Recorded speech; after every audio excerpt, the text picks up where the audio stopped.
Wow! Welcome to my new cute little reading nook! Isn't it awesome? You can't really see in the shot, but this is a staircase. So I put this under here to give me a little bit of a spot to read. I also antiqued this little dresser. And I have to say, I don't know why anybody buys furniture full price. Notice anything different about me? Notice anything? I got my hair done today and I actually had them blow dry it. I don't normally do that because with how thick my hair is, my bangs look like a bowl cut. Tell me they don't look like a bowl cut. But I actually do think it turned out really cute today, so maybe I'll have them do it more often. I certainly can't do this myself. If you are not familiar, on this channel, I have been making my way through the Stormlight archives. The new book comes out a month from tomorrow. And I still have 2 books to read. Well, actually, I guess it's a book in 4/5 now. So I'm practically done. We're almost there. Yeah, I have a lot of reading to do. I put this off way too long. So I finished reading the first part of Oathbringer, which is book 3 in the Stormlight archives. And I'm enjoying it a ton. I think I'm enjoying it the most of any of the books thus far. It's a little too early still to call it my favorite. I think I'll have to finish it first, but it has the potential. Not my favorite book ever, but my favorite of the Stormlight archives. I usually break it down by character when I go through these because I feel like that's the easiest way to boil down my thoughts because truly so much happens in these books that they're so thick. Let's start with Kaladin. So the last book ended with the Everstorm coming, and this is a new high storm that goes the other way from the normal high storms. So no one in the society is prepared for storms to blow this way.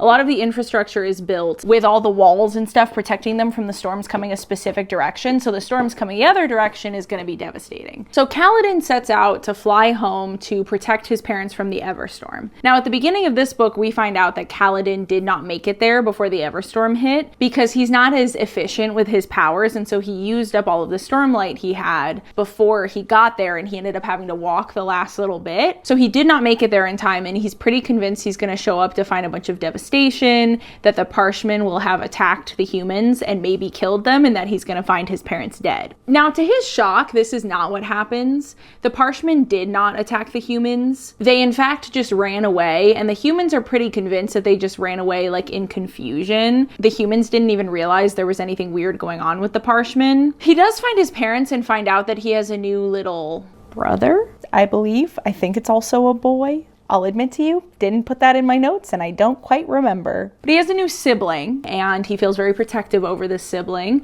and it helps rekindle his desire to save the world, if only in order to save his new little sibling. He has a very heartfelt and teary-eyed reunion with his parents, and then sets out on a journey to figure out where the Parshmen went and who they are attacking, because he's convinced they're Voidbringers at this point in time. Now, eventually he finds the group of Parshmen and finds out that they haven't turned into the fancy fighting form that the other Parshmen turned into at the end of the last book. That is what he is kind of thinking of as the Voidbringers at this point in time. And he ends up realizing they're not soldiers, and in fact, they're just trying to survive. And at first he kind of pretends to be their captor and ends up kind of helping them survive the countryside and get to their destination, which is a city that the Parshmen and the Parshendi have completely taken over. He's there when a new high storm hits, and it gives him enough power to fly back to Urithiru. But as he's trying to leave, he realizes that a bunch of the humans are going to end up being left out in the storm. So he flies down to help them, and he finds out that he actually has the power to kind of hold his hands up and create a pocket of peace within the winds of the high storm. So that's fun. And then he essentially rides the storm all the way back to Urithiru. I've gotten a lot of criticism on here for my criticism of Kaladin. Listen, I'm not saying his story isn't valid. And I'm not saying I'm not rooting for him in some way. I'm just saying I would like him to be less predictable. And I have found his story in this section to be the least predictable of his storylines thus far in the book series. If only because he's just kind of experiencing things as they come. Like, we're not really watching him on an emotional journey right now. We're just watching him interact with the Parshmen. Now, the interesting thing that's come up is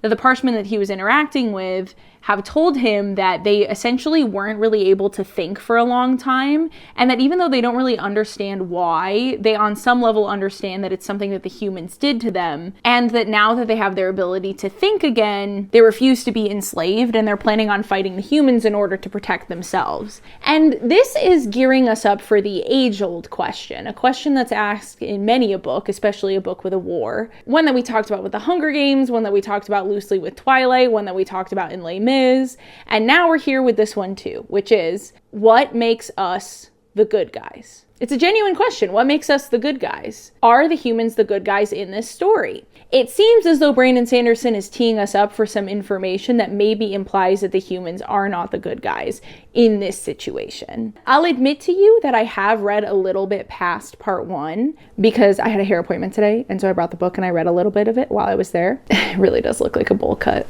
I like it all except for the bangs when it's straight like this. It seems as though the humans probably did something a really long time ago to enslave the Parshmen by somehow removing their ability to think or taking away their ability to connect with the songs. There's also been some hinting in this new part talking about the humans' use of what they call fabrials, which I don't think I've talked about that much in my videos, but they're essentially pieces of technology that are powered via stormlight. And we found out that the way that they work is by capturing a spren and manipulating how that spren works by interacting with it in some way. And Shallan, when she finds this out, says something to Yasna about it being pretty horrible. There's a plot twist. We'll get to that, don't worry. But she says something to Yasna about it being horrible. And when we get to Dalinar's part, well, I guess that's in part 2, so I'm not going to talk about that right now. But Dalinar was in a vision in part 2, where he's in a vision back in time, and he remarks that the society seems almost just as advanced as the society in his time frame, but something is missing and he can't quite put his finger on it.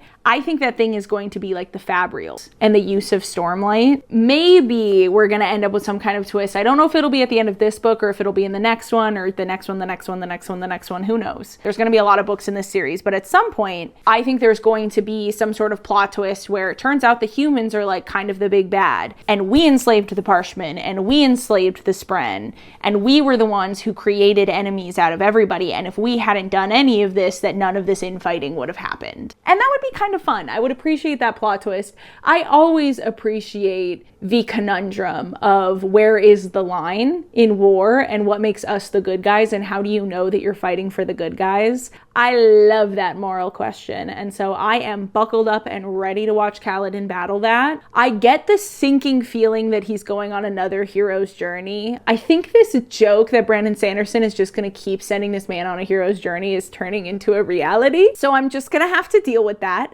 But I appreciate the moral conundrum that he is battling with now, and so I can wrestle with it easier than I have been able to in the past books, and I'm enjoying reading about him. Especially because at the end of this part, he goes back to Urithiru, which means we're going to get to watch him interact with Shallan. And as we know, there is the hintings of a love triangle between Adolin and Shallan and Kaladin. Now, at the end of the last book, I was like, okay, she's going to end up with Kaladin. She always ends up with the man she's not supposed to be with, and she always ends up with a man who sees the sadness in her eyes when the other man doesn't notice it, and that is Kaladin. And I stand by that. I am still 100% convinced that she's going to end up with Kaladin off of those two pieces of information alone. But I will say I respect the love triangle a lot more now because Sanderson has actually given us some time with Adolin and Shallan where they actually seem compatible. In the last book, we got to watch them flirt a lot, but it was a lot of surface level flirting, and it was certainly fun to read.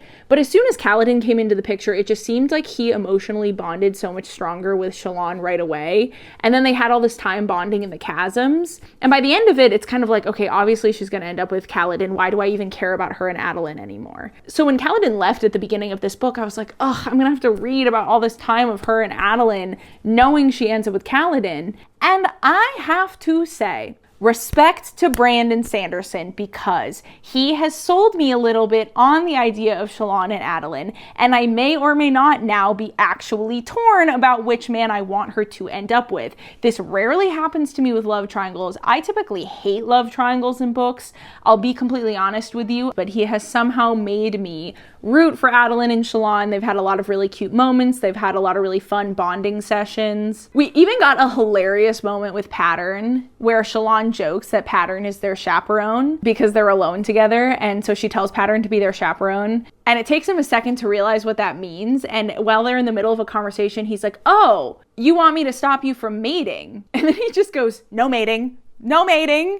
And anytime they got like too close together, he would just like yell no mating. I loved it. I love Pattern. It was a really cute scene. And a lot of the scenes with them have been really cute. I'm sorry, Brandon, that I was so mean about your stupid love triangle in the last video I made. You have pulled off quite the feat by actually making me torn on which man she ends up with. And I respect you for that. And I appreciate it as a reader. That takes some real talent. Everyone thinks they're good because of all this silly world building, but no. This is where you're showing your skill. That was a joke. Please do not come for me. It's very good world building. Please. I have a family. I have 2 cats. We don't get that much time with Adeline. I think we only get like half a scene maybe from the inside of his head, which I'm a little bit disappointed with because at the end of the last book, he murdered Sidious. Thank God. I was tired of that man. But I was looking forward to watching him morally grapple with his murder. And I have not gotten to see any of that. We have gotten hints of his moral conundrum from other people looking at him and him being kind of stern and stoic at times, especially when they're talking about Sidious. But there was this whole mini plot line where they were like hunting this darkness creature that's one of like the 8 or 9 whatevers of the big bad odium guy. I don't know. And the creature was like mimicking murders. And so it had mimicked the murder that Adeline had committed. And so they thought they were hunting for like a serial killer for a while. And Dalinar put Adeline in charge of the investigation. He set all that up. And then we got none of the time in Adeline's head. Now, I'm sure they're going to realize that they have not actually caught Sidious's murderer yet. So I'm sure that's going to come back around. But I'm a little frustrated because we got all of this like from the outside looking at Adeline and seeing him being maybe a little bit upset in the moment when they're talking about Sidious. We got to see none of it from the actual inside of his head. I want sad Adeline. I want broody Adeline. I want Adeline on an emotional journey. And I want heartfelt father-son moments between Dalinar and Adeline. Is that too much to ask? You're gonna give me all this cool stuff leading up to all this emotional turmoil within Adeline, and then you're not gonna let me enjoy any of it? I'm pissed off. And this next section doesn't have Adeline's name on the front either, which means I'm not gonna get anything from his perspective for another like 300-ish pages.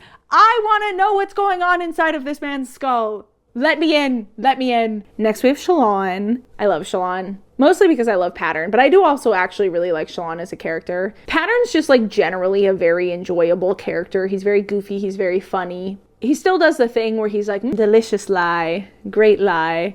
And I think it's really funny. We also are seeing Shallan expand even more on her light weaving powers and playing with it. And I'm loving that she's finally remembered the fact that she killed both her mom and her dad. Justified in both situations, but feels guilt about it anyway. And we're watching her emotionally grapple with it. So he's at least giving us that, even if he's not giving us Adeline's emotional grappling. I really enjoyed watching her use her light weaving powers and her ability to create these separate personas that she can embody as a way to escape her own thoughts and her own emotional pain. I think it's a really cool metaphor to when we are trying to compartmentalize and not think about something that's really upsetting us and shove our feelings down. We all do it. Not just me. I'm not the only one who does that. And maybe I identify a little bit with her putting on these personas to hide from her feelings. And I thought it was also really cool to watch her be like a badass Radiant and go and kill that like midnight mistress, whatever they called her. Like put her hand on it and like freak it out. It also does seem like he's queuing up.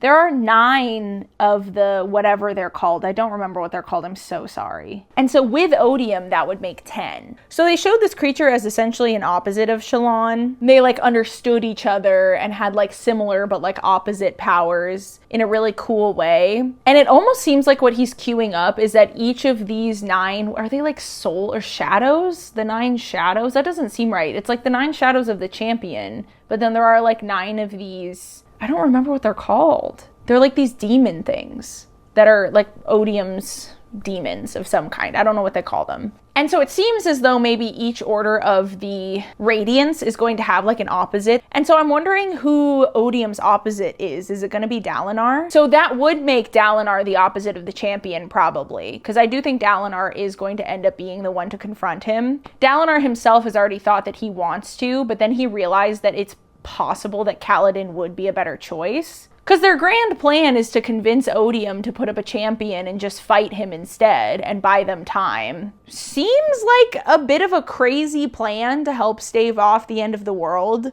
Get this evil god to send one man to fight the battle instead of having an actual war. Feels like Odium wouldn't agree to that, but I guess we'll see. And finally, the main man of this book, Dalinar. I love him. I hate younger Dalinar, but that just makes me love older Dalinar more because I know he went on a whole journey of change to get there. I have a few predictions. I think he killed his wife. And he went to the Night Watcher to ask her to take his memories of his wife away completely so that he does not remember that he was the one who killed his wife. My theory is that the taking away of his memories was actually the boon that he asked for, and the curse is going to end up being something else. Because his memories of his wife are slowly coming back, and nobody can understand why. And Navani was like, everyone I look into, their curse lasts forever. Like, if the Night Watcher gives you a curse, then it stays until the day that you die. And so that's where I'm like, I wonder if his boon, like if the thing that he actually asked for was to forget his wife and to forget the fact that he killed her, and that his curse is going to end up being something else that he didn't even realize. Or maybe the Night Watcher didn't give him a curse because she understood how important he was, or something like that. Or his curse was that he was going to have to lead the Knights Radiant, because this is a lot of pressure and responsibility. I don't know, but I am sat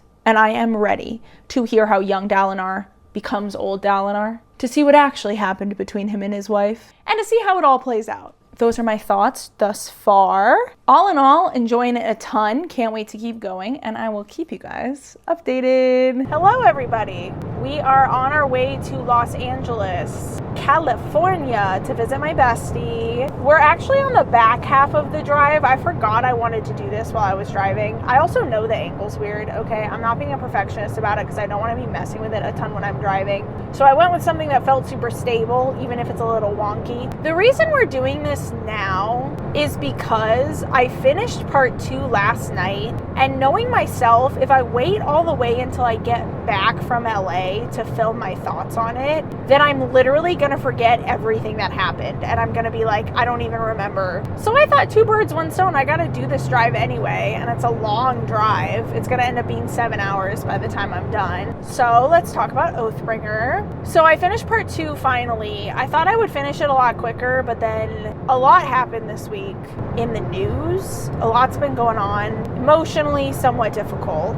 Just haven't really been able to focus on reading, truthfully. So I didn't finish it until last night. But I am hooked. So what has happened so far? I'm honestly having a really hard time remembering exactly where part 1 ended and part 2 started. So I'm just going to start talking about the characters, and if I repeat myself, I can just cut it out. Editing movie magic, you know what I mean? Let's start with Shallan and Adolin and Kaladin, because they're heading in a really fun direction. And I've already mentioned, I know, that I actually feel like this love triangle now isn't a waste of time, because I'm actually torn about which man she ends up with. I like how I just came straight out the gate with the only thing I care about, which is the romance. But I'm actually excited to finally have a love triangle in my life that feels like an actual triangle. Like, it feels like she could actually end up with both men, and that is exciting. Now, I maintain she's going to end up with Kaladin. He saw the sadness in her eyes. I'm not letting that go. If I end up being wrong about that, it's going to be so funny. So I still am that convinced that she's going to end up with Kaladin. However,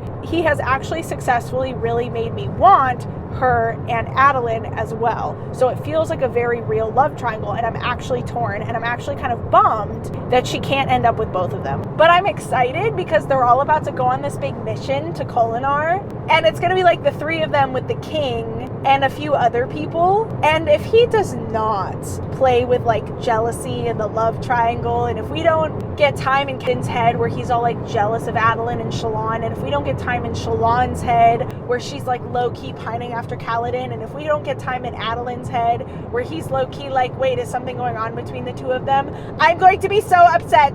I'm going to be so mad at him. It would be such a missed opportunity. And so I am just hoping and praying that he follows through. He's already made me actually like a love triangle. He made me like a love triangle. So I have faith. I have faith that he is going to give us that. However, their mission is like a big deal. So maybe he just ends up with it being focused on the action. I don't know. But I feel like it's going to be so fun to watch them go on this mission, because I'm so curious about what's happening in Dalinar. Let me catch you up, because I get a bunch of comments from people saying I've never read these books, but I like watching you talk about them. So basically, Dalinar is the capital of Alefkar. I hope that's actually correct. Now that I've said that out loud, I don't know that I know that for sure to be true. I know that that is like where Dalinar is from. I don't know if it's actually the capital of Alethkar. I feel like it would be because they like conquered from there. Anyway, doesn't matter. The point is that that's where Dalinar's actual like high princedom was. Now, he has now essentially abdicated his high princedom to Adolin, although I don't know that he's told Adolin that yet. He had the conversation with Elhokar, the king. He had the conversation with him about it, but we haven't actually seen a conversation between him and Adolin about it. Presumably, he's told Adolin that you're the high prince now. I'm the king of something else. I'm king of the world, basically. He's not king of the world. He's king of Urithiru now. The last update that we had from Kholinar was in the last book, and we had some interludes from that area. And we essentially saw that the queen is not a very good queen, and the people were suffering, and she was super wasteful. And the Ardents just kind of let her be because then they get to live these like really charmed lives. So it's just a lot of people being like greedy and like not providing for the people the way that they should. You know, the norm. And we kind of saw as there was like rioting amongst the people because of how wasteful the queen was while so many people were starving. But they haven't heard from Kholinar at all this whole book. They've tried to reach it. They can't talk to them, and there's an oath gate there. So the oath gate needs to be open from both sides, so they need to get into the city to open the oath gate. But they think that the Parshendi, or the Parshmen, the Voidbringers, have taken Kholinar. So that's why they think they're not responding to the Spanreeds. But we know, because we got some perspective from Moash, who was essentially captured by the Voidbringers and is a slave of theirs right now, that he is fully aware that they have not taken Kholinar. They're outside Kholinar. They're getting ready to siege it, but they have not actually taken it yet. So you'd think that if the queen was still really in charge, that she actually would be responding to Dalinar like, hey, we need your help. We think the Voidbringers are about to attack. But they haven't done that. So there is this giant question of like, what is going on in Kholinar and why are they not responding to any attempt to contact them if it's not related to the Voidbringers? So that's the mission that Kaladin and Adolin and Shallan and the king and like 2 other people, I think, are going to end up going on, is to get into the city, figure out what's going on, open the oath gate, and then if they need to bring an army in, they can, because they're expecting to find the Voidbringers. I think that's going to be super duper fun. The only thing I'm bummed about is it doesn't seem like Dalinar is going to go on the mission, and this is supposed to be his book, but I guess there's still like research that they're doing at Urithiru and all that, so there'll still be plenty to read. Speaking of Dalinar, in this part we're getting a lot of his like flashbacks to the past, and I maintain I hate young Dalinar. He's like mean to his wife. He's absent from his kid's life. He's just out at war. He enjoys the war. He loves killing. And again, I'm just very excited to see what happens that takes him from this version of Dalinar to the Dalinar that we know in the future that's such a good guy. And I know that we watched him like give up fighting in the first book, and there was part of him that still liked the fight in the first book. We know that losing his brother the king, was really hard for him. So maybe that's some of when the change happens. So we know at some point that Dalinar goes to visit the Night Watcher, and when he leaves, he has no memories of his wife. My original theory was that he was actually the one to kill her. Now I'm just wondering if he like fails to protect her in some way, and it just brings him so much pain that he goes to the Night Watcher to forget about it, and his curse is going to end up being something else, and that starting to remember this stuff is going to like lead him to remember what his curse actually was. I maintain that theory. I still believe that's going to happen. But the other thing is what got revealed at the end of this part when Odium just comes and visits Dalinar.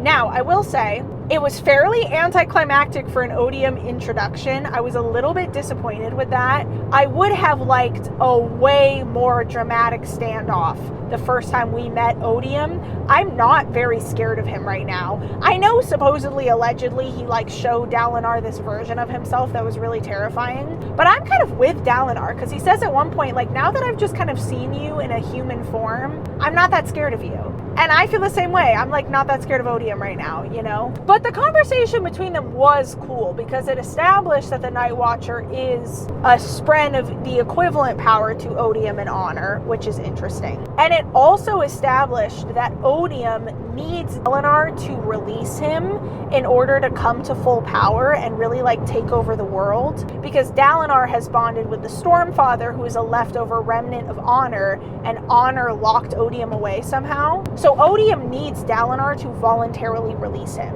He asked dalinar for this. Dalinar is like, absolutely the fuck not, what the hell? And odium is like, oh, you'll want to release me. Don't you worry, you will want to release me at some point. And Dalinar's like, okay, buddy. And then the vision ends. Now this hints at this like big secret. We've been getting this kind of foreshadowing all book, that there is some kind of secret that the Knights Radiant learned back in the day that is why they walked away from their oaths. That the Stormfather is really worried about. There's some big secret, something they all don't know, that apparently is what made the Knights Radiant forsake their oaths back in the day. And so odium is like, once you find that out, you will want to release me. You will understand the truth. Now that's a really cool nugget. That's like part of what makes me want to keep reading, because like I want to know what the secret is. I want to know the tea. Tell me the tea. Like, why did they walk away from their oaths? But you know what? I'm going to stop being like, because Brandon Sanderson has proven himself to me. He made me like a love triangle.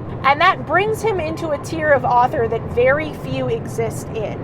For me, I will give him the benefit of the doubt. But I will tell you that whatever this fucking secret is has to be such that when I find it out, I'm torn. I want to be torn. I want to, on some level, believe that maybe it would be better if odium gets released. I want to, on some level, believe that the Knights Radiant should walk away from their oaths when I find the secret out, or I'm going to be pissed the fuck off.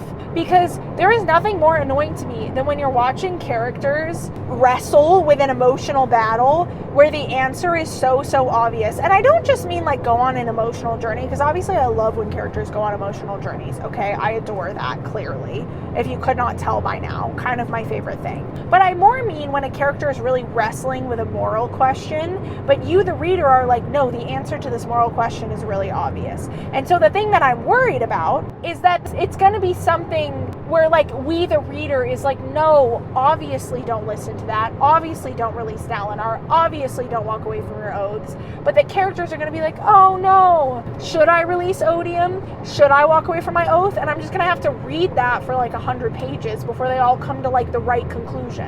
And I don't want to deal with that. So this secret either better be so stupid that the second all these Knights Radiant hear it, they're like, no, obviously I'm not walking away from my oath, what the fuck? Or it better be so big that I myself as the reader am torn and I'm like, wait, what really is the right thing for them to do? I don't know. And if it is not either of those things, if it's somewhere in the middle where I, the reader, know that the right choice is for them not to do that, but the characters are needing to figure that out, I'm going to be pissed off. But again, Brandon Sanderson has earned the trust from me, so I'm not assuming that's going to happen. I am assuming that he's going to come up with something incredible and that I genuinely am going to be hooked and I'm going to be like, which is it? What should they do? I don't know. I'm emotionally torn. Do I have anything else? Oh, getting all the Bridgman perspectives was really fun. I loved the Rock chapter. I loved meeting his little family. It was so cute. I'm happy that he's reunited with them. And the other thing I wanted to shout out from like a literary perspective, because in theory I analyze books on this channel. I haven't done that in a while really, but in theory I do that.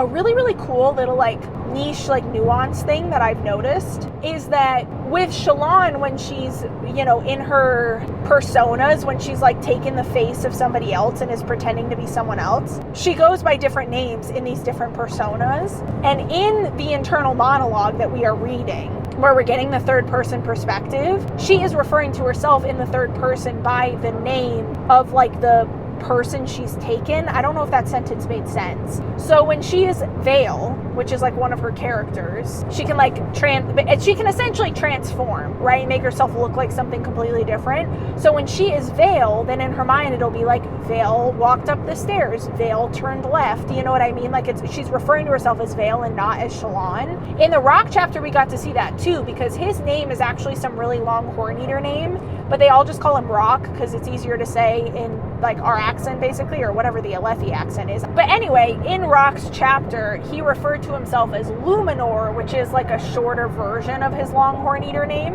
And I also really appreciated that. I thought that was really cool because that's the name that he thinks of himself by. So anyway, I'm really enjoying reading it. I'm totally hooked. If I can get some reading done this weekend, I will check in. But if not, then I'll just see you guys on the other side.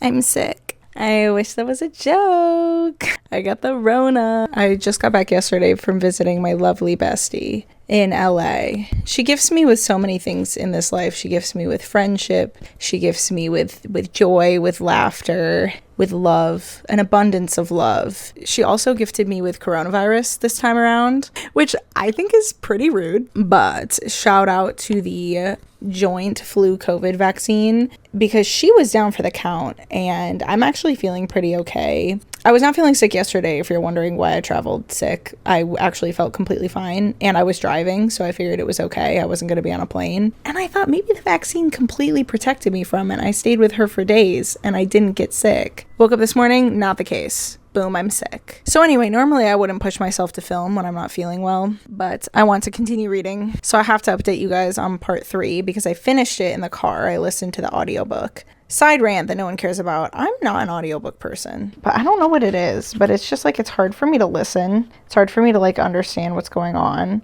So anyway, I have to skip ahead in my physical book to where I'm actually at. Okay. Don't get mad at me. It's my book. Okay. Keep your opinions to yourself. So that's the chunk you can see that I listened to via audiobook. So that's how far I got. It was like a 6-hour drive. And this is what I have left. Anyway, this part was like very impactful and there were a lot of twists and turns. It was very sad at the end. And I honestly felt like I missed out on some of the experience because I was listening to the audiobook, but I don't regret it because I do feel like it aided me on my drive. It was like a 6-hour drive and I listened to the audiobook for a solid like 4 hours of it. So I appreciate it for entertaining me. But my thoughts are twofold. The first is I'm really enjoying Shalon's emotional journey on this mission. I'm enjoying her journey to forgive herself. I identify with a lot of what she's going through and I'm growing to appreciate Brandon Sanderson's ability to take these experiences that people have IRL and somehow make these crazy fantasy characters with these crazy powers have those experiences. I don't know why I'm beating around the bush. You guys know what happens at the end of this part if you've read this book. Elhokar died. And the thing is, I will admit, I kind of saw it coming through this part. I don't think I've said anything in this video because I don't necessarily know that I got that vibe beforehand, but during this part especially, his journey was just reminding me so much of when shows and movies and books do that thing where a character is like in the middle of a big growth period and they're finally gonna like get to the place they need to get to and then they die right before they can. And I have a feeling that that was gonna happen to him, and I don't really have even any direct foreshadowing to point to.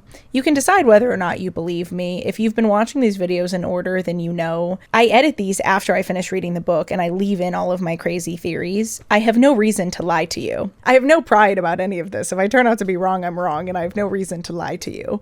But going into this part, I just had this feeling that Elhokar died in this battle, but it was so sad. I genuinely shed a tear. I was driving like this.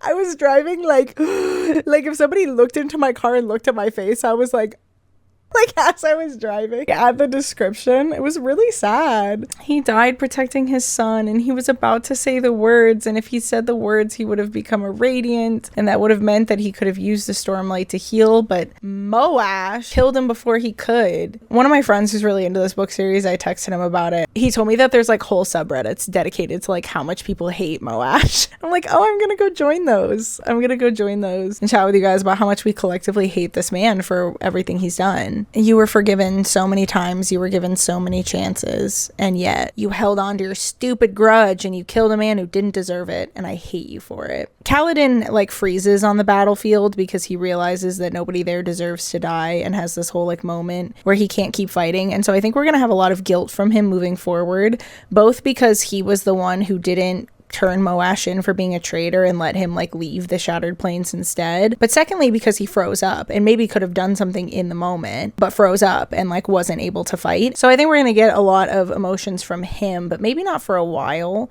because him and Shalon and Adolin, who they kept saying it's Adolin in the, and I'm gonna keep saying Adolin. I don't care, and you're just gonna have to deal with it. I don't care. In my heart his name is Adolin and that's all I care about. Death of the author. Okay, my interpretation is just as important as Brandon Sanderson's. names. That includes the name pronunciation. Okay, I can make up my own if I want. Them and the lady, what was her name? The like Radiant that maybe isn't a Radiant, maybe just has an honor blade, that was trying to help defend Dalinar from the Voidbringers. The 4 of them got sent to Shadesmar with their Spren, who are like full-sized in this world. So we're basically going to see them go on the same journey that Yasna went on to get back to the human realm, back to Roshar. I think Roshar is actually the name of the continent, whatever. Dalinar thinks they're all dead, and that bums me out hard. We'll talk about Dalinar in a second, because we got some plot twists with him too. But it bums me out real bad that he thinks his son is dead. He thinks he lost 2 Radiants. He thinks he lost Elhokar, and he's actually right about that one. Elhokar did not survive. But the rest of them did. They're just in Shadesmar. I'm also a little bit annoyed. I thought Yasna was going to like tell us about her journey to Shadesmar, and she just hasn't at all. And instead we're going to watch these characters go on it. But it is kind of annoying that it's essentially 2 different times that the same thing has happened, where they thought she was dead and it turns out she was just in Shadesmar, and now they think these characters are dead and it turns out they're just in Shadesmar. Next, Elhokar, they're going to find Elhokar in Shadesmar. The way his death was presented very much implies that it is permanent. I think his death is probably permanent, but there's part of me that's holding out hope that there is going to be some sort of plot twist, and it turns out Elhokar did not die. I was just starting to like him. But then who's king of Alethkar now? Because Gavinor, or his son, if you don't know, after book 5 there's going to be a time skip. It's not going to be like thousands of years, but there's going to be like some sort of time skip. My theory is that Gavinor is going to be one of the main characters in those 5 books. That's Elhokar's son. Could be wrong about that. We shall see. Now let's talk about Dalinar. Dalinar. What have you done? What did you do? Oh, horrific. I had this theory that he was going to end up being somewhat responsible for his wife's death, and that what he actually went to the Night Watcher to ask for was to like forget what he did that like caused her death. And I was 100% right about that. He burned a whole city down and killed like thousands and thousands and thousands of people, probably tens of thousands of people, just burned them alive who did not deserve it, all because they betrayed him, tried to like assassinate him and stuff. And so he killed tens of thousands of innocent people because of the actions of their high prince. And one of those people turned out to be his wife, who had gone to them to try and plead for them to surrender so that Dalinar would be like forced to have mercy. And not only that, but Dalinar, I'm pretty sure, was the actual one who like threw the barrel down that like killed his wife where she was at. Burned her alive. What a horrible way to die. I mean, obviously I like Dalinar for who he is as a person now, but that's like a pretty horrific thing to do. And it's true that he went to the Night Watcher to like basically forget that he did it. So I'm curious to see what his actual curse is, because that was his boon, which means he has a curse, which is something else. He thought the lack of the memory of his wife was the curse for something else he asked for, but he couldn't remember what he asked for. So basically he remembers all of that all at once, and he remembers how horrible a person he really is deep down, and this horrific thing that he did, and now he has to live with this pain again. And then he thinks his son, nephew, and 2 of his fancy knights died in this big battle, when in reality it was only his nephew, and the rest of them are trapped in the Spren realm called Shadesmar. Man, is the plot thickening. We've added cornstarch. We're stirring at a low heat, and it's thickening right up. It really is. We followed the recipe, and the sauce is thickening the way it should. And we're gonna keep reading. And you know, I'm sorry guys, I'm tired and I'm sick and I don't have that much more to say. I'm just gonna keep reading, and hopefully by the time I finish part 4, I will be feeling a little bit better and I can give you a more energetic review. And I will for sure save my review of the whole entire book until I'm feeling better, so that I can have the proper attitude needed to respect a book of this quality. So I'll check in with you guys later. Hello, welcome back to my little hidey hole under the stairs. It's the next day. I finished part 4. I probably won't finish part 5 until tomorrow, honestly, because I'm kind of tired. I had a really, really long day at work today, and I'm still feeling a little bit sick. I never really got fully sick, like I said. I was shielded from the worst of it. Shout out the vaccine. I more just feel like I have a cold, but I know that it's COVID because my friend tested positive for COVID, and I was with her and she was sick, and then I got home and I got sick. One can assume. Also, I work from home, if you just cringe to the fact that I said I'm sick and I was at work. At work is relative. At work is, in theory, for me. I'm kind of hot. I did not set foot outside my house once today, but I worked for 10 hours. Yeah, okay, let's talk about Oathbringer. Hey guys, this is a pretty good book. He's a pretty good author. A lot's happened, and I feel like I didn't go that much in depth with part 3 yesterday because I was kind of sicky. But Adolin, Kaladin, Shallan, And I get distracted by the sight of my cat. She's so beautiful. So in this part, Adolin, Kaladin, Shallan, and Azure and their various spren were in Shadesmar journeying, and I expressed that I was a little bit frustrated that we were getting basically the same concept as what happened to Yasna, but to these characters as well. I guess one could call that a form of foreshadowing, but it feels kind of like a cheat because it happened to one of the core characters, Yasna, already. So can you really call it foreshadowing? But I just can anticipate a comment like, that was obviously foreshadowing. Yeah, I get it. That doesn't mean I have to like the choice, okay? But I am really enjoying them in Shadesmar. I think we're learning a bunch of really interesting things about the Spren and the way that like the Spren world works, and just the way that it all works in general, that there's the physical realm and then the cognitive realm and then the spiritual realm, I think, in that order. So there's where our physical bodies live, and then there's where our like minds and imagination and creativity lives, and then there's where our spirit lives, and that's sort of the layout of this world. She wants to play. She's feeling playful. Trying to film for the channel. Trying to make money to buy your treats. Like and subscribe so I can buy Olivia more treats. Or more necklaces with little black cats on them. Oh, that's the booty. Look, how cute. So they went on this whole journey through Shadesmar, and we got a little bit of like love triangle, which I'm enjoying. Oh, that's Stanley. We've got both of them out. They're a mother and son. I like to tell people that because I think it's really cute. There was a point where Syl was really trying to like encourage Kaladin to talk to Shallan, and Kaladin was like, oh, she's betrothed. And Syl was like, so that's not an oath yet. That's like a promise to make an oath, but it's not an oath. Like, they're not married. And he was like, still, it matters. Like, I don't think I can get all involved in that. But then they had a really sweet conversation, and Shallan had a little bit of like her thoughts, like, you know, thinking of Kaladin as handsome and stuff, and her being like, where did that come from? Crazy. But then her and Adolin had a cute little bonding moment where he told her out of nowhere, truly out of nowhere, that he was the one who killed Sidious. I was wondering when that was gonna come back up. There was a point in this part where I was like, wait a minute, this man murdered Sidious. I feel like that just like fell to the wayside. We've not spoken about that at all for like hundreds of pages. Is that ever gonna come back up? Shallan's kind of having a difficult moment, and he's like holding her and they're cuddling, and he just is like, I killed Sidious, and she's like, good, I hated that man. And honestly, I agree with her. But then Kaladin had a moment where there was all this wind spren flying around him, and he apparently looked very impressive and intimidating and honorable and whatever. And Adolin notices that Shallan is gazing at him. Sorry if I was just out of focus for all of that. I'm not re-recording it. But Adolin notices Shallan gazing at him and has a moment where he's really jealous of Kaladin. Adolin, if you had noticed the sadness in her eyes, you would have had a chance with her. If you want a woman to fall in love with you, you have to notice the sadness in her eyes. That is the key. If you are not the man who notices the sadness, you will not be the man for her. That's how it works. I don't make the rules. So it's looking more and more likely that I was right all along. I was right from the start. I was right from the very beginning when we were introduced to this love triangle.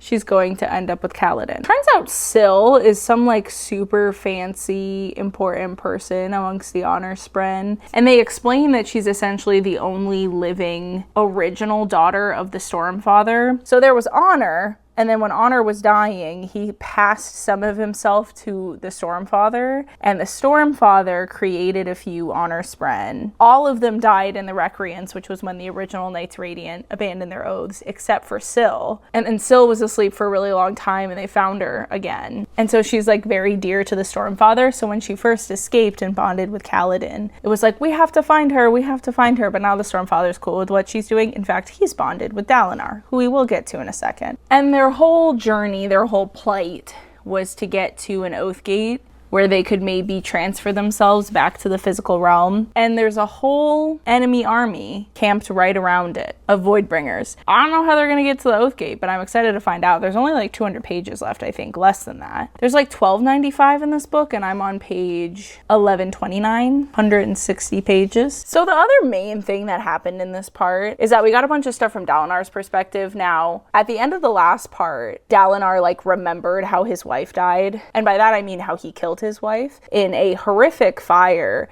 that was him burning down an entire town with tens of thousands of people in it because they tried to assassinate him, and it made him angry. And Dalinar had a moment where he was like, oh, I'm the bad guy. Oops. And this whole part, there was kind of this hinting. Taravangian, who's the king, that I haven't talked about him really at all in this video, I don't think, but he made a deal with the Night Watcher to get like the capacity to save them, and had like one special day where he was so intelligent that he basically wrote out exactly how to defeat the Voidbringers. And he's been following that plan ever since, and it's involved him killing like a lot of people. So there's a lot of moral questions with him that are really fun. But there was all this hinting that he was going to reveal the secret that was going to be very harmful to Dalinar, and so you kind of assume that it's the secret that he killed his wife, because that's not the story that they ended up telling everybody. What they told the whole world was that the town had killed his wife, and that he had been grieving, and that Sidious was actually the one who burned the city down in vengeance because they killed his wife, not because they tried to kill Dalinar and betray him. So that's how they covered what happened. And apparently it helped a lot of the soldiers to find out that that city had murdered his wife, because a lot of them were really struggling emotionally with what they had done. I mean, they killed tens of thousands of innocent people. And so I thought the whole time that that was going to be the secret that they reveal about Dalinar. Basically, they're trying to politically destroy him so that Taravangian can take over as the king of Alethkar. But that's not the information that he ends up having. He ends up having a whole bunch of other information that it's really hard to know how he has it. He has a Knights Radiant in his ranks, and so I'm just kind of assuming that somehow through her Spren, they have like spy abilities or something like that. I don't understand all the orders of the Knights Radiant or what they can do, I'll be honest. I don't know if that's something I'm supposed to understand as a reader at this point in time. I don't know if that's something I'll ever understand, because there are so many of them and they have so many powers. We shall see. I might just not be intelligent enough. I don't have a good enough memory for this book, you guys. I don't take that much time off between reading the books, and I feel like I just forget so much. Anyway, the secrets end up being that Elhokar had sworn to honor Dalinar as a High King before leaving for their journey to Kholinar, which we know killed Elhokar, but Dalinar doesn't know that yet, which kind of makes it seem like Dalinar is trying to become king of the world, which is what some of the other rulers were afraid of. And the other thing that got revealed is the secret that we didn't know. This big secret that's been hinted at through this whole book, the secret that made the Knights Radiant walk away from their oaths, which is that there's all these stories of when the Voidbringers came to Roshar, which is the name of this world, continent, I don't know. I don't know if Roshar is like the whole world or just the continent they're on, but they had always assumed that the Voidbringers were the Parshmen. Turns out the humans were the Voidbringers.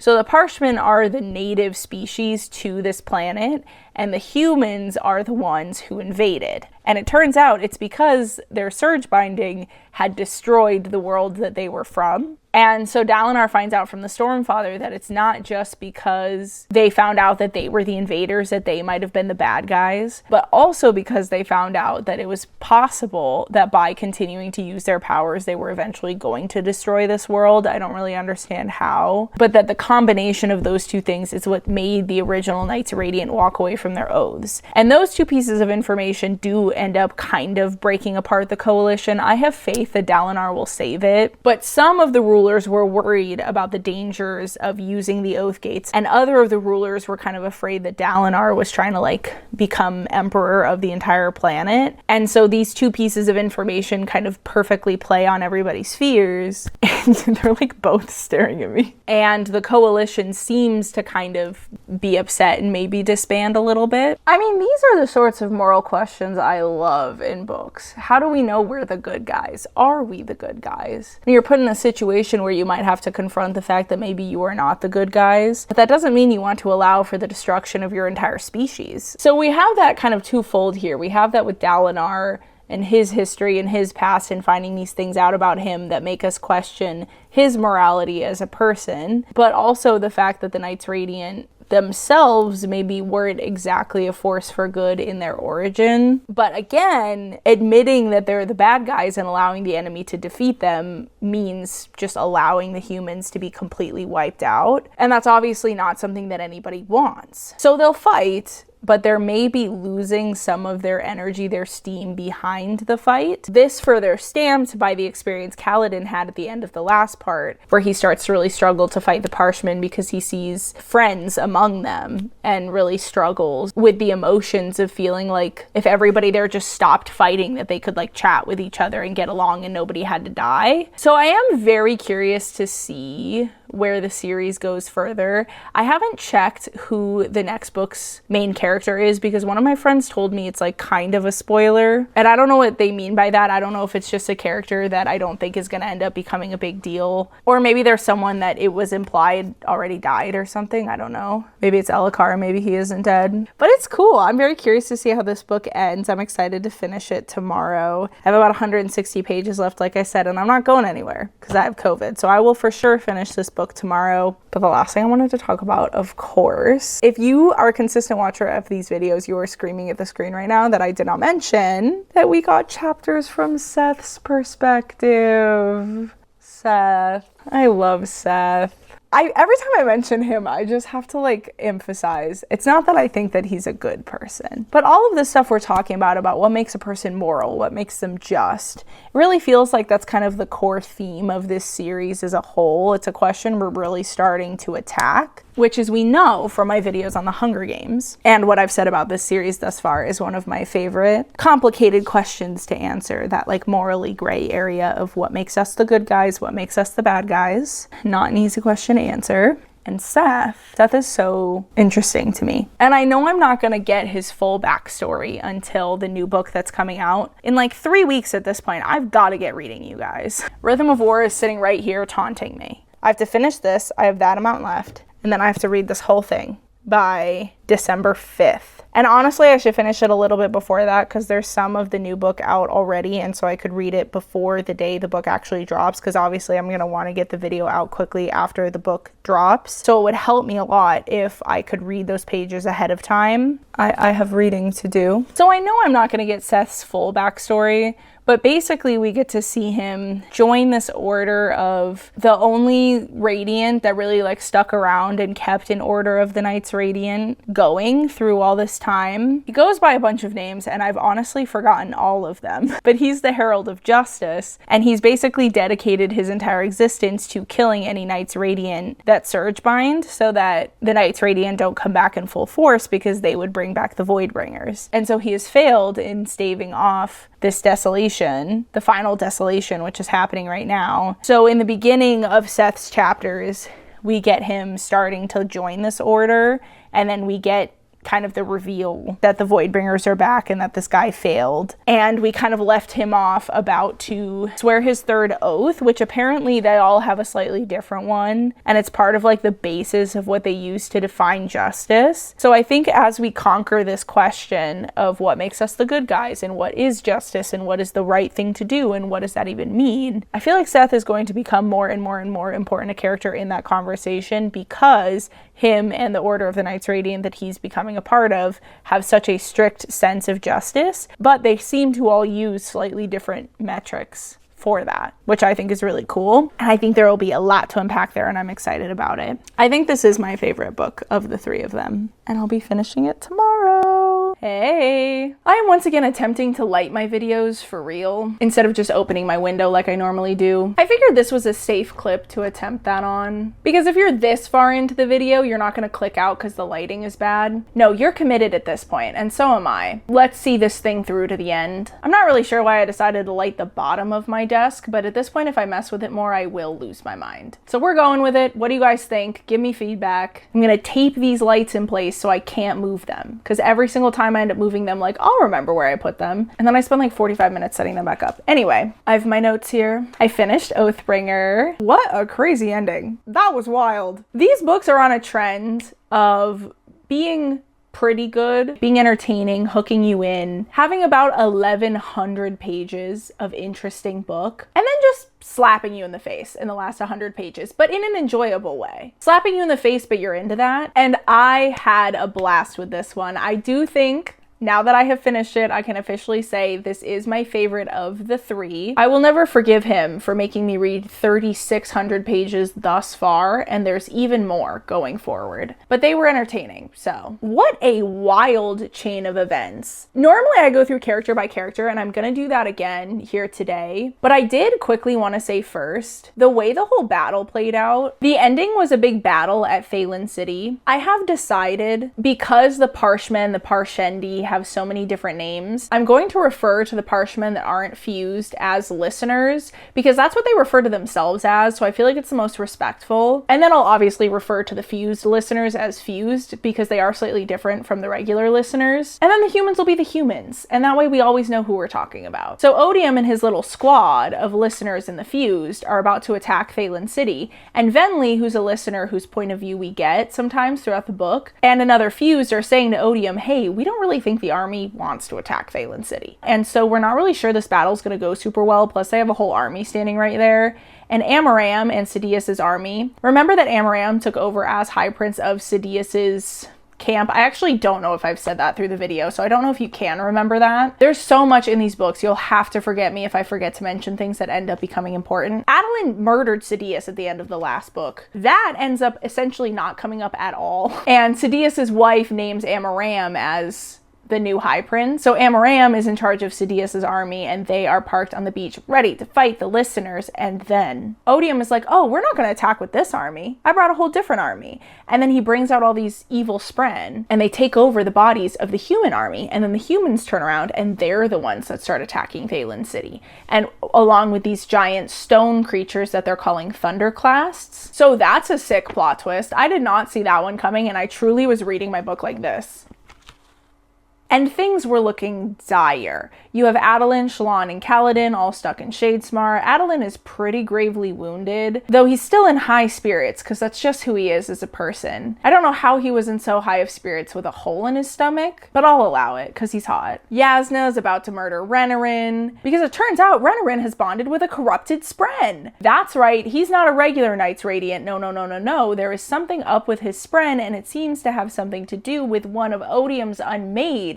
That traitor. He betrayed his family, he betrayed his country, he betrayed his species, and it's his cousin who figures him out, and she's behind him with the sword, turns around and he looks at her and she looks at him and she's like, I cannot kill my cousin. And Renarin not only foresees her killing him, but he also foresees that Dalinar caves to Odium. What does that mean? Well, Dalinar went up to talk to Odium and basically suggest the whole Duel of Champions thing that Honor had suggested in one of his visions. And when he goes up to do that, Odium takes the deal. And Dalinar's like, who's your champion gonna be? And he was like, someone who's never been defeated on the battlefield. Somebody, you know, he goes on this like whole rant. And Dalinar is kind of like getting this feeling inside of him. And Odium tries to use the thrill to also kind of overtake Dalinar's body, the same way that he did Amaram's entire army. So he accepted the Duel of Champions, but he wants Dalinar to be his champion, and he's trying to like overtake his body. Things are looking dire for the humans. Dire. And this is actually where my only criticism of this part lays. Things got so dire that you knew it was going to turn around somehow. There is a tier to which it could have been looking bad for the humans in different ways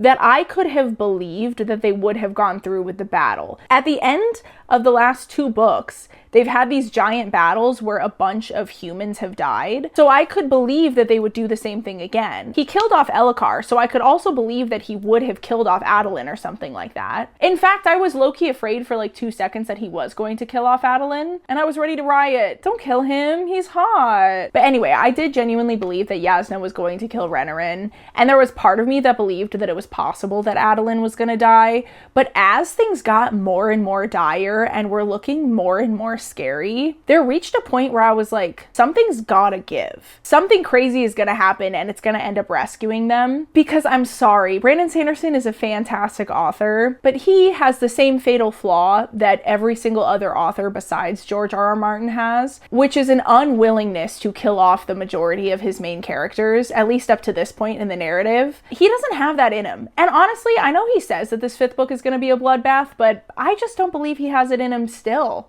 I don't think he's gonna kill that many of the main characters. I think he'll kill 1 or 2, but I don't think he's wiping them all out. We'll see, maybe I'm wrong. But I'm reading this and I'm like, well, this isn't a Game of Thrones book, so he's not gonna wipe out literally all of the Knights Radiant and be like, just kidding, we've got new knights now. That's just not his style, that's not his vibe. So it became very obvious that something was going to turn around. Now, that doesn't make it not entertaining. I was still hooked the whole time, but I felt like I was hooked waiting to see what it was that came around that saved the humans, as opposed to reading to see whether or not they got out of it or if anybody died in the process. I feel like it took away a lot of my actual fear for the characters because it got so dire that there was just no way that he was gonna go through with all of these potential consequences, if that makes sense. He's not gonna kill Renarin and Adolin and Shallan and Kaladin via hunger being stranded in Shadesmar and also let Dalinar fall to odium. Like, I'm sorry, I like just reached the point where I was like, he's not wiping out all these characters, so something else is gonna happen. And the something else that happened was also really cool. I don't quite understand it yet, and I don't think I'm supposed to. Dalinar became a small piece of a god, I think. Somewhat like a Spren. I think he and the Stormfather kind of combined together to, for a moment, have the power of honor in a way, where he was able to combine together like the spiritual realm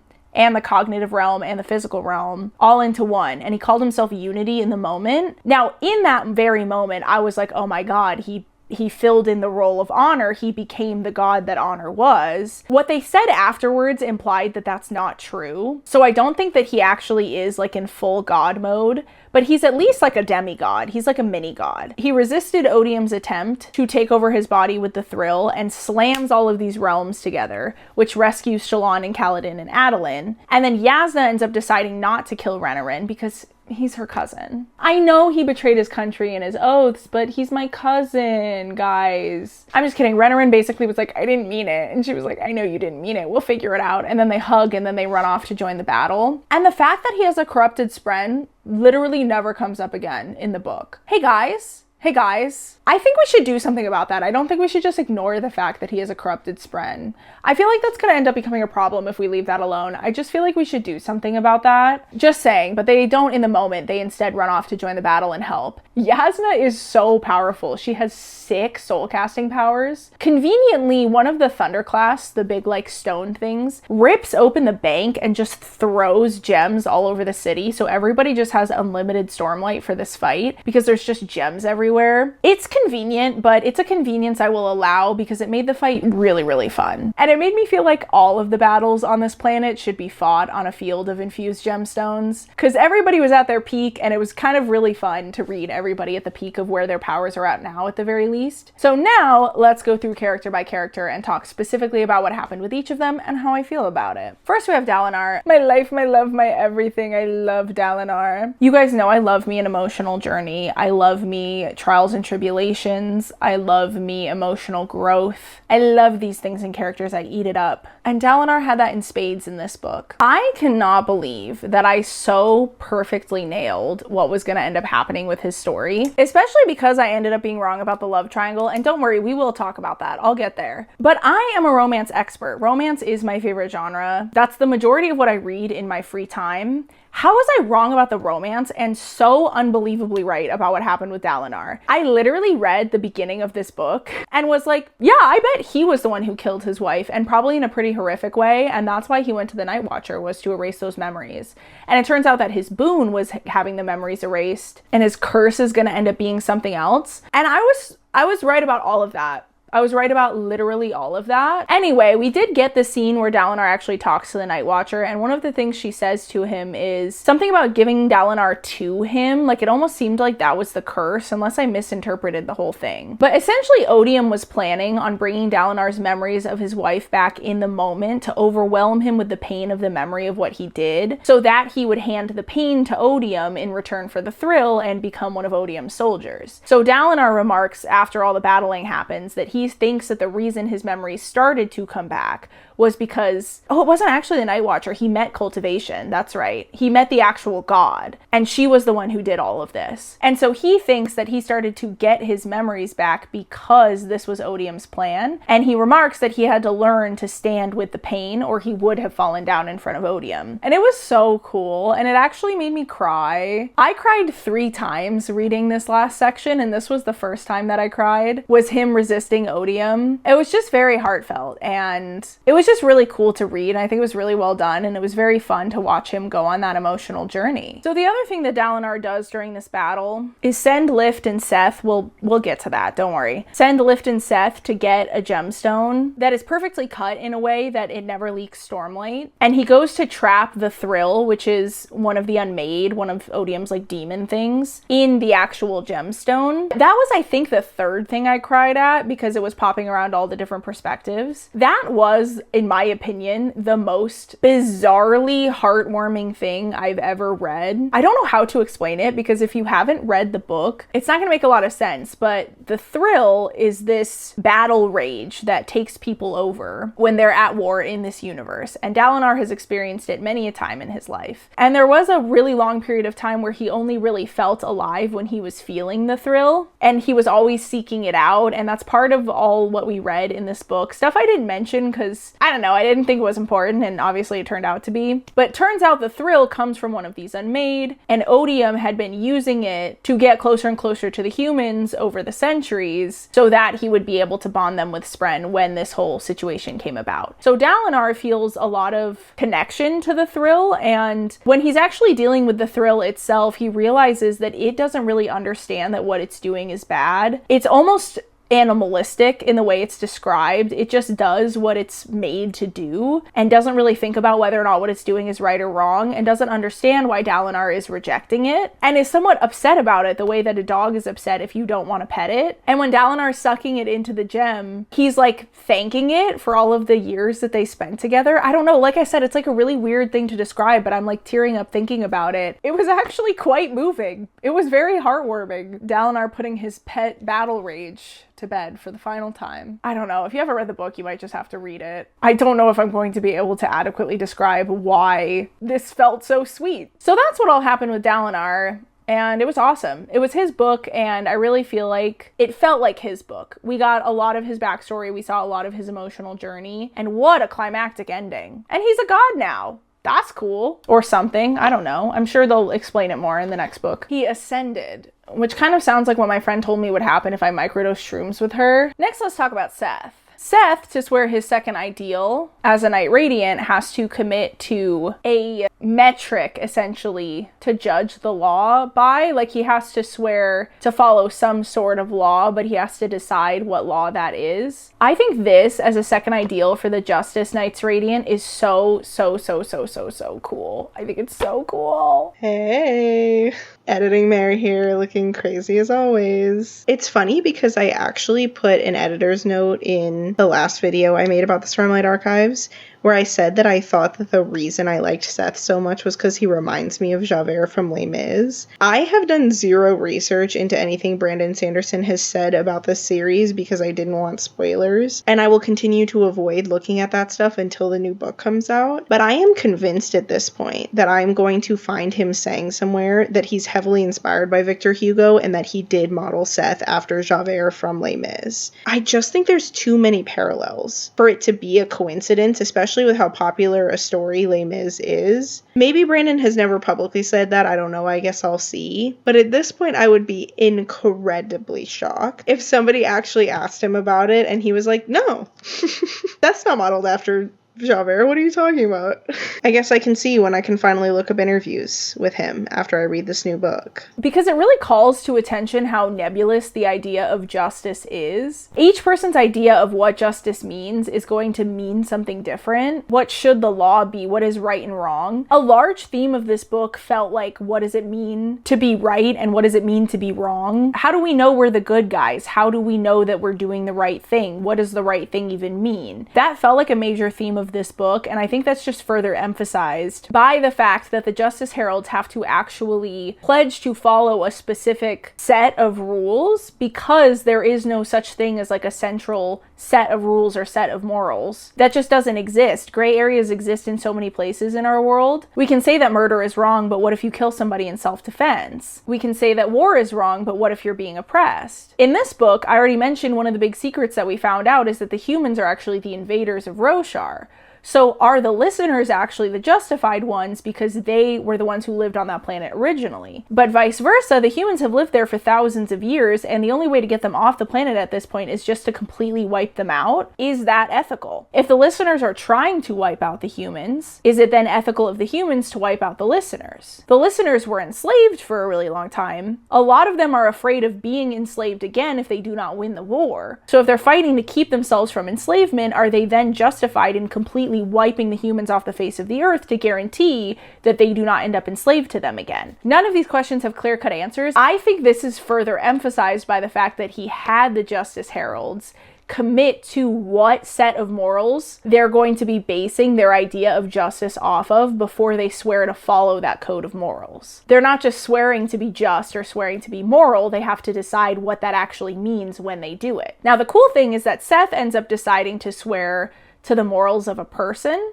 which is fascinating. So he essentially swears to Dalinar and decides that he trusts Dalinar to be his master, essentially, and to tell him what right and wrong is. What a choice. I'll admit, I don't know that the choice actually makes sense for Seth's character because he was so frustrated from having been enslaved, essentially, for so long, and was just kind of making peace with making his own choice, I think. And the Herald even says to him, like, dude, you were frustrated with having a master for so long. Are you sure you want to have another master? And he says, maybe I just didn't have the right people as my master. It's strange, but it serves the narrative, so whatever. I think Seth is going to end up being the humans champion. Right now it really looks like it's going to be Dalinar, but I think it's going to end up being Seth. Because at one point Seth mentioned that he has trained with all 9 of the Herald's swords, because all of them are in Shinovar, where he's from. And he trained with all of them, which means that he knows how to use all of the powers of the different orders of the Knights Radiant. And he also knows how to fight anybody using those powers. That's mentioned during the battle. Now, my theory is that because Odium's champion tends to have 9 shadows,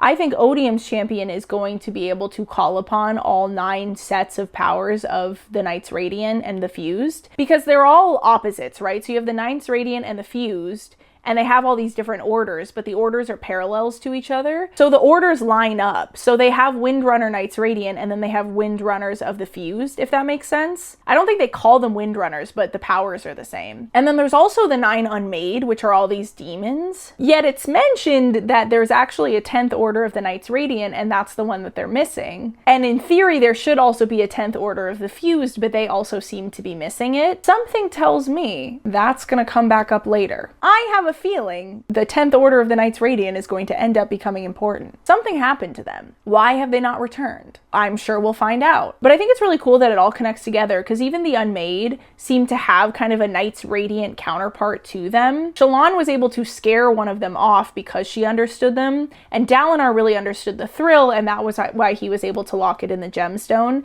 And he remarks in his head that he thinks that they can only really be battled by somebody who really deeply understands them. And so I think we're going to see the different orders of the Knights Radiant have to be the ones to trap the different Unmade as they go and try and like trap them all. And I do think we're eventually going to find out what the 10th order of the Knights Radiant is and what happened to them. I hope we find it out in the next 2 books. That would be a rude carrot for him to dangle and then just not answer for like 2 or 3 books. I would be pretty offended. Next, let's talk about Shallan. She doesn't actually do that much in this part. She mostly just stands there and like makes a whole bunch of illusions to distract the army, and it's really cool. But because that's what she's doing, she's not really involved in a whole bunch of the other fighting, because she's just kind of standing there with her hands out like this, making all these illusions, you know? But at the end of the book, she does make her choice about which man she's going to end up with. And I was wrong. I was wrong. She chooses Adolin. And I can't even be mad. Like I said, I was starting to really like her and Adolin together, and I was kind of bummed that she couldn't end up with both men because they have all had cute moments together. And so it's the one time he's ever made me actually think that it was possible that she could end up with either of them, but I was just convinced it was going to end up being Kaladin because, say it with me, it's always the man that sees the sadness in her eyes. But he decided to subvert the trope instead of leaning into it and go with the other guy. And at the end of the day, those are really your only 2 options. If you're going with with a trope like that, you can either lean into it or subvert it. And he chose to subvert it, and he got me. I really genuinely wasn't expecting it. How fun is that? How rare is it that we get to read a romance where we don't actually know how it ends? So in this case, I'm happy to be wrong. And I think Adeline and Shallan are really cute together, and the little speech she gave him was really cute. And I'm excited to see them be all lovey-dovey in the next book. I hope we get some of it. He's still not going to be brave enough to show a full sex scene, but I hate the way that he just implies that sexual attraction exists. I hate it. We're all adults, okay? You don't have to put full smut in there.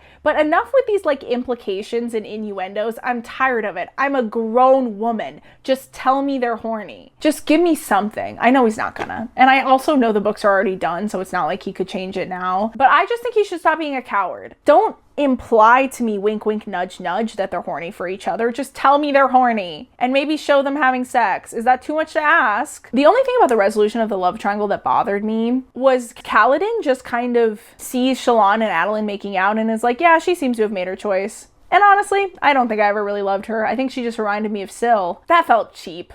It really did. That felt like a cheat. It's okay to have people pine for people. It's okay for him to be a little bit upset that she chose Adeline and to have to actually like move through those feelings and like process that and move on with his life. Like that happens to people. That happens in real life. Sometimes you like someone and they don't like you back and you have to get over it. That's life. So I just feel like it wasn't realistic because he was pining after her for like 2 whole books. And then she chooses Adeline and he's just like, yeah, I never loved her anyway. It just didn't feel real. It didn't feel realistic. I just feel like it would have been so much more realistic and would not have taken away from the narrative that much to have him just have to kind of process that and move on. That's all I'm saying. Making Yasna the Queen of Alethkar was genius. She's gonna be way better at being queen than Adeline would have been at being king. I don't really get why Adeline didn't want to be king. I don't think it makes sense for his character, truthfully. I know he's kind of a party boy, but he always knew he had to be High Prince. What's the difference between High Prince and king? You're still responsible. And he even had his whole lecture where he told somebody else, like, it's not right to walk away from your duty. And he seemed to really believe that. And we didn't watch him emotionally process between then and deciding to walk away from his duty at all. He was supposed to be in line for the throne. So with Elhokar dead and Dalinar now the High King or whatever of Urithiru, and also God, then Adeline is supposed to be king. And I just feel like between him essentially insisting to somebody else that it doesn't matter if you want a duty or not, if it's your duty, you have to take it over, and completely forsaking his duty and saying, I don't want to be king, we didn't see him actually change his mind on that at all. So I felt like it just didn't really make sense for his character. However, I do think that the reason that Brandon Sanderson did it is because Adeline is going to end up reviving his Spren. I think we are going to find out that the Spren that were killed in the Recreants are able to be revived through the Shardblade bond. While they were in Shadesmar, Adeline's Spren that's associated with his Shardblade was like a figure that was walking around with them. And when he's back on Roshar and he's using the sword, a name pops into his head and he starts calling the sword Maya. You cannot convince me that he's not going to end up completely reviving that Spren, and that's how he's going to end up becoming a Knights Radiant. I don't know what sect of the Knights Radiant he's going to end up being, if he's going to be the lost 10th one or if he's going to fall into one of the other ones, but he's going to revive that Spren. I will be absolutely shocked if that's not what happens. I'm sorry if the lighting keeps changing, you guys. This light will not stay. I have it so precariously leaned. I'm gonna have to tape that in place eventually. Also, he just like does not care that he killed Sidious, and neither does anybody else. He tells Dalinar at the end as part of him saying like, I don't want to be king, I can't be king, I killed Sidious. And Dalinar was like, what? You did what? He's like, I guess that makes things harder for us, but we'll still make it work. And Adeline's like, no, you're not hearing me, Dad. I don't want to be king. And then they end up deciding that Yasna would be better. And they're right, Yasna would be better. So it was a good choice. But I just think it's crazy that it like did not become a bigger deal that he was the one who killed Sidious. I'm wondering if it's going to become a big deal in the next book, because obviously Eli, Sidious's wife, is going to end up probably finding out that it was Adeline now that Dalinar knows, unless Dalinar agrees to keep it secret, because Adeline only told Dalinar, so maybe they're like, yeah, we just won't tell anyone and it's fine. I'm not entirely sure, but I just feel like that should have been a bigger deal. Just murdered another High Prince. And when he's telling Dalinar about it, he's like, I don't even regret it. I'd do it again. I'd do it again. That guy sucked. And he's kind of right. I mean, Sidious did suck, but still, it's like you killed another High Prince. Real talk, am I supposed to know what all of the orders of the Knights Radiant are at this point in time? Like, is that supposed to be something I've had in my head? Because I would have had to be like keeping notes at this point to remember all of that. So I don't know. I'm living in ignorance right right now. I don't know what all the different orders are and what their powers are. I'm assuming that at some point there will be a nice chart put in the book that I will be able to just reference from that point forward, but I don't think we have it yet. Kaladin's fight was really fun. His showdown with Amaram was very emotionally fulfilling, and Rock forsaking his commitment to not fight in order to save Kaladin. I love Rock. I love Rock. I kind of like that he didn't end up saying his fourth ideal by the end of the book. I think it's fun to show a little, I don't even know if you would call it a setback, it's just not moving forward. I'm sure he will say the words and reach the fourth ideal by some point in this fourth book. It seems as though these Knights Radiant are kind of going through the ideals by book. So I think all of the Knights Radiant that we know thus far are going to say their fourth ideals in the fourth book, and then they'll say their fifth ideals in the fifth book. That's my assumption, at least. The fourth ideal, I think, is when they get their shard plate, and that's really interesting to me. Because what is the shard plate? As of right now, we know that the shard blades are the spread. The spread become the shard blades when the Knights Radiant need them to be blades or weapons of any kind, really. But what's the plate then? Because it was foreshadowed, I don't even think foreshadowed is the right word. It was directly stated, actually, that when they say the fourth ideal is when they get the plate, I'm pretty sure. So I'm very curious to find out what the shard plate actually is. Because the Spren don't have like two souls. So it can't also be the soul of the Spren. So what's it gonna be? I don't know. I'll find out, I'm sure. Remember how I mentioned that my friend told me that there's a whole like fuck Moash subreddit? Is there a fuck Taravangian subreddit? Because I want to join that one. I mean, obviously not until I'm caught up on all the books because I don't want any spoilers, but fuck that man. That guy sucks ass, dude. Just out here making deals with Odium like he's gonna honor them. He even said, I want a contract, and Odium is like, no, I'll honor it. I'm not like honor where I need to follow the exact letter of the law. I'll honor the spirit of it. And you believed him? You believed him?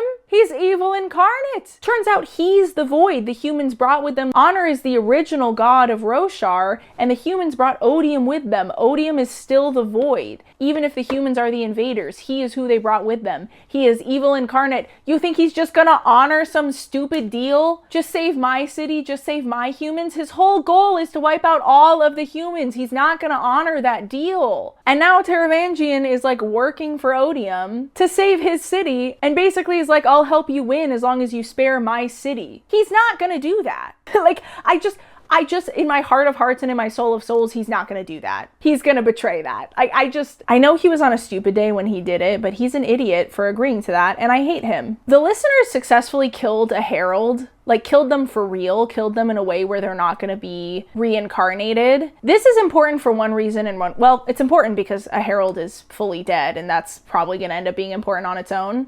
But it's also important because I think it tells us that the humans are going to use whatever method the listeners use to kill the herald permanently to kill the fused permanently. They're going to be able to build the same kind of knife that Moash used to kill the herald. I think. I could be wrong. But I think that that tells us that they're going to figure out a way to kill the fused permanently. And lastly, R.I.P. Elhokar. Still kind of sad that he died. I mean, he was still kind of a minor character, all things considered, but it was still sad when he died. And the part where Navani finds out that he died is actually the second part where I cried. So it went Dalinar resisting Odium, and then Navani finding out that Elhokar died, and then Dalinar putting the thrill into the gemstone. Those are the three scenes that made me cry. All in all, this book was really, really good. It's hard for me to recommend because you do have to read 2,400 pages of other books before you can get to this one and have it make any sense. And then this one's 1,200 pages. So these books are very hard to recommend. I do recommend it. If you like reading and you don't care about reading a thick book and it might be a while before you finish it, and you're okay with that, because some people really are motivated by the sense of satisfaction of finishing a book. And so if you think a thick book would be difficult, then I can completely understand why you would skip these. But if not, I recommend. These are really good. And I'm probably going to start the next one tonight. Well, I kind of have to, because as of filming this, I have to post that video in 2 weeks. So I have to read the book, film the video, edit it, and post it in 2 weeks, which would give me a week to read what of the next one is already out, because they're releasing chapters slowly before the book actually comes out the following Friday. So I am starting it tonight because I kind of have to, but I also want to. I've heard it's Navani's book. Oh my God. I'm just gonna hold it from here on out. I've heard it's Navani's book. I'm a little bit bummed about that. There's just other characters I would have preferred this book be about. There's other characters I'm more interested in than Navani, but I have faith. He's written such good books up to this point that I think I would be remiss to think he he couldn't continue doing so. So I'm sure I will enjoy the next one, even if I don't enjoy it quite as much as I enjoyed this one. What did you guys think? Have you read this? Did you like it? Are you excited for the new book to come out? What do you think? Make sure you like and subscribe and comment and the whole 9 yards. I love you guys, and I'll see you in the next one. Bye!